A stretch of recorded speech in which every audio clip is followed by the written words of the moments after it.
is that they call it federalization, but I think confederalization would be an even a slightly better term.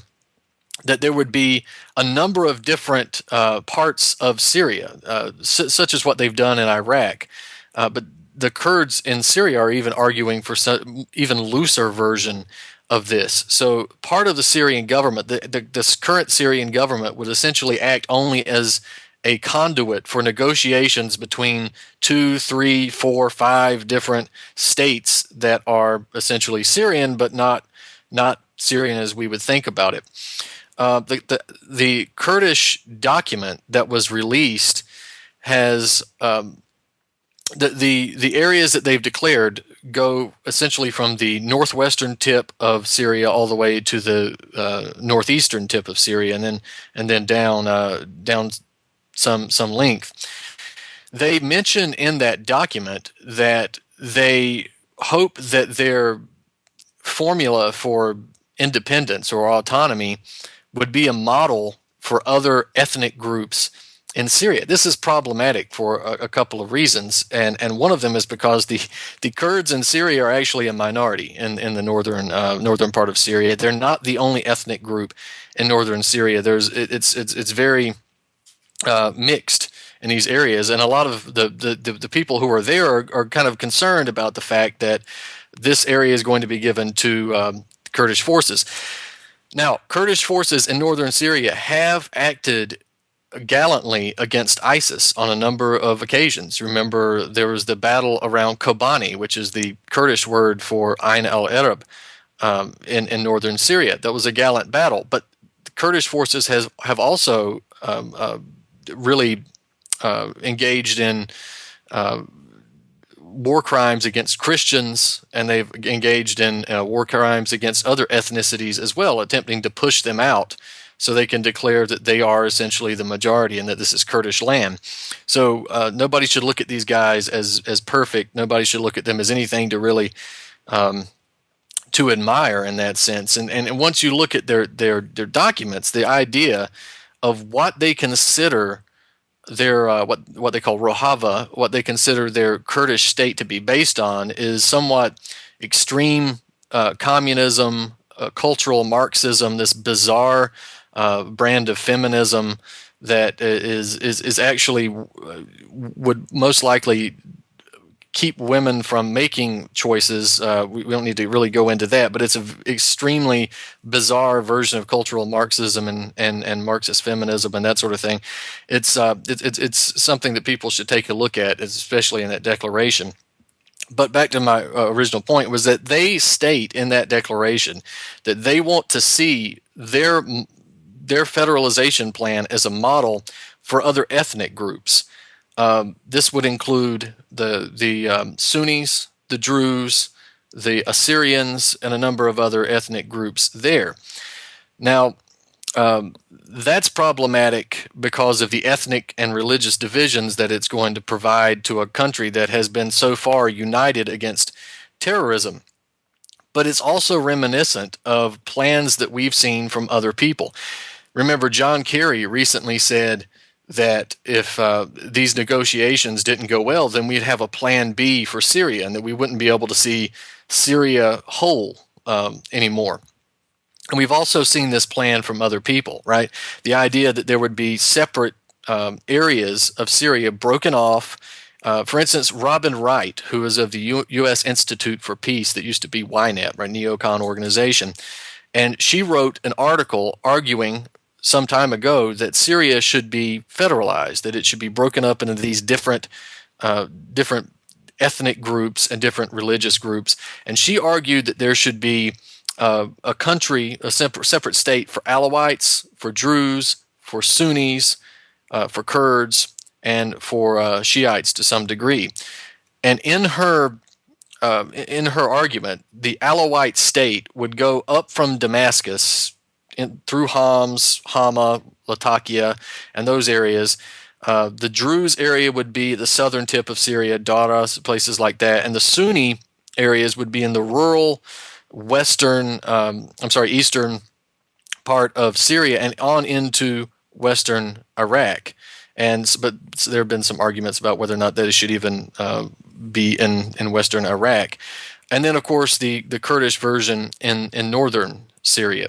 So that is her argument. And what you would see if that happened would be a Sunni state in rural Syria, aside from the fact that it would cripple a united government, it would cripple a united people, it would essentially act as a barrier for Iran to ship weapons and equipment and all kinds of support to the Syrian military and to Hezbollah, and even the minor support that is supplied to Hamas. It would essentially act as a buffer, as an obstacle to Iran from getting that equipment into Hezbollah. Now, it could be done through other means, but that's going to put a serious obstacle in the way of that. And of course, that is in line directly with the U.S., NATO, Israeli plan that we've seen. And we've seen talk of this federalization before, right? We've had Michael O'Hanlon writing in Reuters and the Brookings Institution a number of articles where he writes this plan exactly to break up Syria, and almost these same designations that Robin Wright mentions and that the Kurds mention.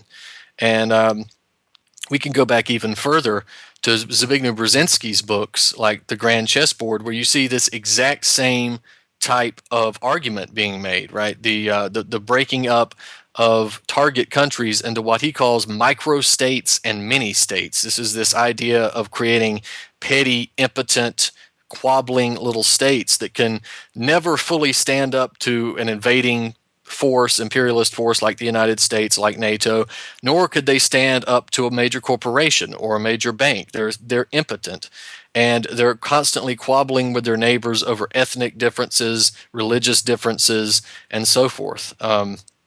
So that's what I mean when I say that the Kurds' plan for federalization is just like Kerry's Plan B, which is itself Brzezinski's Plan A and NATO's Plan A all along.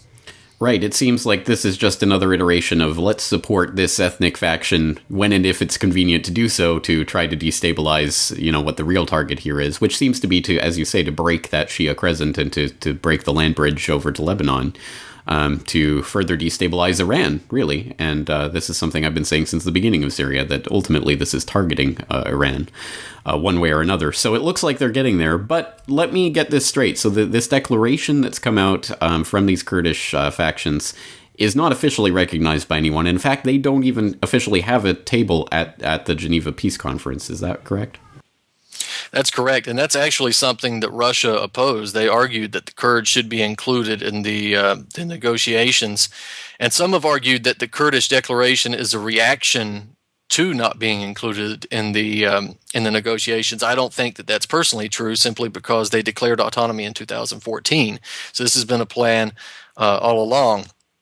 So they don't have a voice at the negotiations, and they're not recognized by any of the parties that are taking part. So that's correct. It's interesting. I would assume that Russia would not be on board with this federalization plan, if only because, as you say, if it does produce that domino effect and you carve out that Alawite area into Latakia, which of course is the Russian base there, one would assume that would not work in Russia's favor. Perhaps I'm wrong on that calculation. Is Russia behind this idea of breaking Syria up? They're not, at least publicly. A lot of the statements that have been made have been taken somewhat out of context. And recently we saw Sergei Lavrov state that anybody who said that Russia was supporting the federalization of Syria were outbids, or basically people who were just attempting to twist his words. That's what they've said publicly, and it doesn't seem to bear out that they are actually supporting federalization. Their line is that if the Syrian people want federalization, they should have federalization. If they want a united government, they should have a united government. Even publicly, they are not stating that Assad should stay in power. The public line is that if the Syrian people want Assad, they can have Assad. So it seems that with Lavrov's confirmation just yesterday that Russia is not publicly endorsing or condemning anything, the public line is that they're waiting to see what the Syrian people say. So obviously, the people, the group that would be most viciously and violently opposed to this, other than the Syrians potentially, would of course be Turkey. And Erdogan obviously does not want to see this happen because they do not want a Kurdish state on their doorstep, potentially empowering the Kurdish factions within Turkey itself. What has Erdogan's reaction been, and how does that play into what's going on in Geneva? Well, Erdogan has reacted predictably with fiery speeches and brimstone and predictions of all kinds. Now, there have been arguments by some people that Erdogan is not as concerned with this as perhaps you might think, simply because this would provide a justification for some type of military invasion of Syria, and that they could get this Ottoman Empire back by using the justification of a Kurdish state or Kurdish aggression. If it's committed by the PKK, they can link the two together and come in. If you have a broken up, federalized Syria, the resistance to that is going to be almost nothing. But Erdogan himself, I think, is very frightened of the fact that the PKK and the YPG might link up officially and attempt to declare an even bigger Kurdistan that's carved out of Turkey. And then we have an even bigger war than they had with the Civil War many years ago. One of his reactions, this was before the declaration, and it was 4 days before the attacks in Brussels. This is interesting to note that Erdogan came out and said that if you continue to play with fire, you can see attacks happening across Europe in places like Brussels, and he named Brussels specifically. Now, coincidence? Maybe, but he is very close with ISIS, and ISIS has claimed responsibility for this attack, and this is who the attack is being blamed on. If anybody knew the whereabouts and the plans of ISIS, Erdogan would certainly be on that short list. So you have to wonder whether or not this is a coincidence or whether or not this is simply insider information. Another obvious player at this table would be Israel, and how does this plan for federalization square up or not square up with Oded Yonon or clean break or some of the other foreign policy ideas we've seen in Israel to destabilize Syria specifically in years past?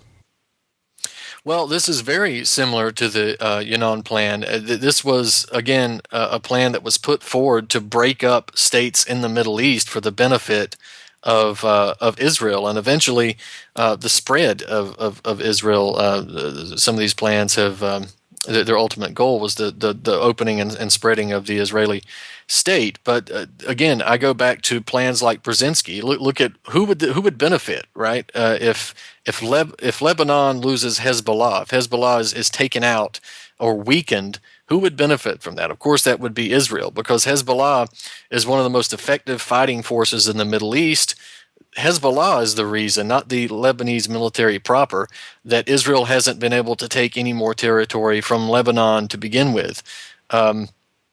If that support is weakened, if the Shiite crescent is broken and the support to Hezbollah is cut off and Hezbollah is weakened, then that strengthens Israel and probably one of its biggest opposition forces within its close range, Syria being number two. This would greatly benefit the Israeli geopolitical position if these forces were broken, particularly Syria and particularly Hezbollah. Hamas, not so much. Hamas is already controlled largely by Israeli intelligence. It was created by that. So they're more concerned with Hezbollah and Syria.